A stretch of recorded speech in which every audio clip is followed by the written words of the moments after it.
Let's work with date and time in Java. Hello everyone, this is Ali Reza. Welcome to the Mentor Code Lab. We have a package that when we import it, we have access to some aspects of date and time, and we can work with that. Either you start typing the name of the thing that you want, if you know what you want, or you start this time with imports yourself. So I will start with import, and I will call java.time. Now you can see everything that we have in this package related to time. The chrono is all about calendar system. The clock is an abstract class that is the current instance of date and time using a time zone. Day of the week, of course, is enumeration. Duration is a time-based amount of time in seconds. Format is all about date-time formatting. We will come back to that later. Instant is a point in a timeline right now, for example. Local date is just a date without a time zone. So it's the year and month and day. Local date time is the combination of local date and local time. Local time is again a time without a time zone, like hour, minute, seconds. Month is again an enumeration like January, February. Month, day is just the numbers in the calendar. Offset date time is the offset from UTC Greenwich system. Offset time is just the time. Offset period is the date amount like this: 2 years, 3 months, and 4 days between the start and the destination time. So it's not returning it as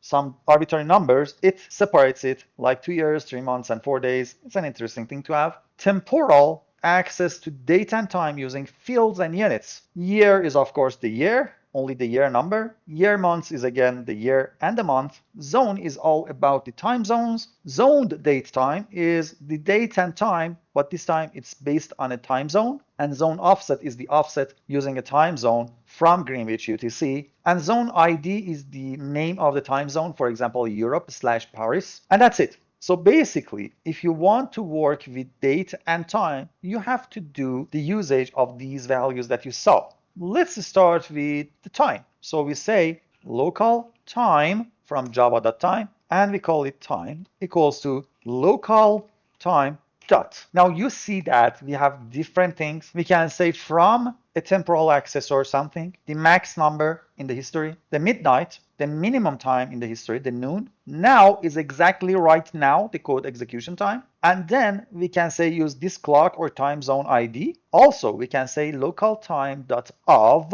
and we can indicate the hour, minute, and second, and even nanoseconds to create our own local time. And we can parse a text to get a time. Normally, most of the time, you will use that now. And yes, let's outprint it and let's run the application. And you see that the local time is returning 20 hours, minutes, seconds, and then nanoseconds. And although it says it's not related to time zone, it's my local time in my country right now. Okay, let's work with the date. So we say local date, we call it date equals to, and you see that again, we have some things like epoch, max, mean, now, of, this time, year, month, and day, and stuff like that. Again, most of the time you want to use now, and let's outprint the date. So it's 2024, 10th of the 10th month. Okay, how about we format our information? For example, as you saw, it says this year, the day, the month, or hour, minutes, seconds, and nanoseconds. Well, what if I don't want to see something? Or what if I do want to see the date in a different format? After getting the date, now I can say date time formatter, and we call it formatter. It's equals to date time formatter of a pattern. Don't worry, we will talk about these patterns. We can use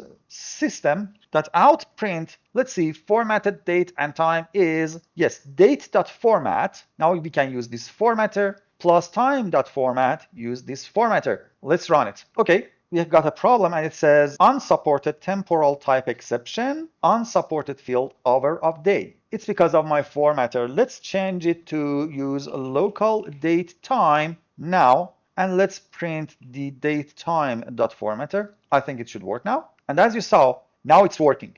Basically, it is using it 2 times. So now I can remove this one and run it, and we get it once. So it says this is DD. DD is the day, so it's 10th. Then with capital M's is just the number of the month. Then we want the year in 4 digits. Then we want the hour, the minute, and the second. Now let's take it, shall we? For example, I want to have a capital E, comma, use a space, and let's change it here. space, DD, and before that, YYYY, 4 Ys, 3 M's, 2 D's, dash, low H, MSS. And now let's run it. So you see that this E is printing the name of the day.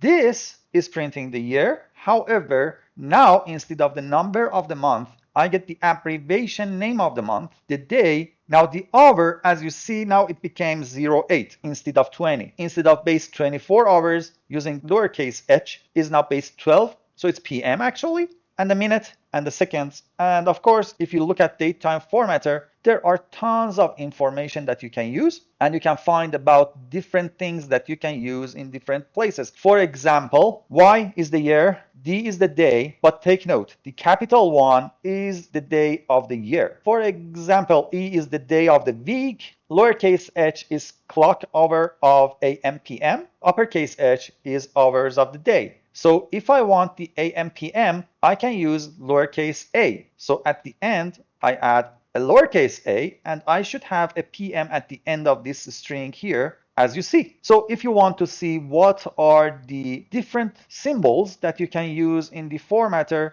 just middle mouse click on the datetime formatter and come and read this Java doc, or use it as a cheat sheet and a reference. Now, if you want to add some date or time into the date time after having it assigned a value, you can hit dot, and you see that you can get it, the hours, the minutes, the nanoseconds, seconds. You can check if it's after or before some time, and you can subtract hours, minutes, seconds, or you can add hours, minutes, and seconds to it. The same thing basically is working for the date. If I say date dot, you can see that you can compare this date to another date, get the date or the year or anything else, check if it's before or after a date. Then you can minus a day, month, week, or year, and plus a year or month or day or stuff like that. Should you use the time, date, or date time, it's totally related to what you need to do. In different use cases, you may want to use different type